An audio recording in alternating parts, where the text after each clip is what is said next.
د پښتون ټي وي چینل درنو لیدونکو سلام ستړي مشئ وخت مو په خیر پام وکړئ د نن ورځې تازه او مهم خبر ته په سر کې یادونه کوو که چیرې تاسې زموږ چینل نه وي سبسکرایب کړی نو د تازه او مهمو خبرونو لپاره زموږ چینل در سره سبسکرایب کړئ. خافرې نغمې د افغان جنو په ملاتړ یوه بله سندره ویلي.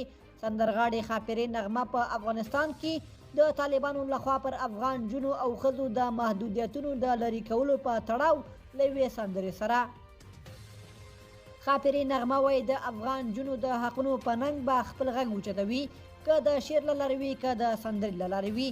نوموړي وایي دا موضوع موږ ډېر ځوروي چې زموږ د نجونو پر مخ د ښوونځیو او پوهنتونونو دروازې تړل شوي دي، نو زه هم دوی سره همغږي یم، د خپل اواز به ورته اوچتوو، هغه که د شعر له لارې وي که د سندرې له لارې وي.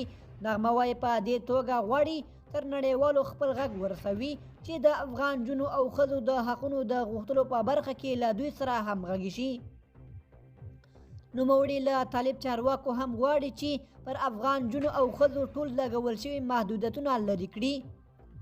د نغمې لومړنۍ سندره چې نږدې 3 میاشتې مخکې د افغان جنو او ښځو د حقونو په ننګه وویله بې موزیکه وه، خو دا سندره یې له موسیقۍ سره ویلې ده.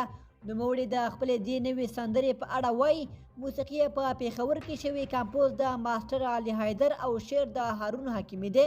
انشاءالله چې زما دا درد او د شاعر درد دغه ټول دردونه سره یو شي او د دغه خلکو په زړونو کې یوه داسې عاطفه پیدا کړي چې زموږ د نجونو مکتبونه تړلي دي. دوستانو زموږ د نن ورځې خبر تر همدې ځایه و، تر بیا ښه وخت.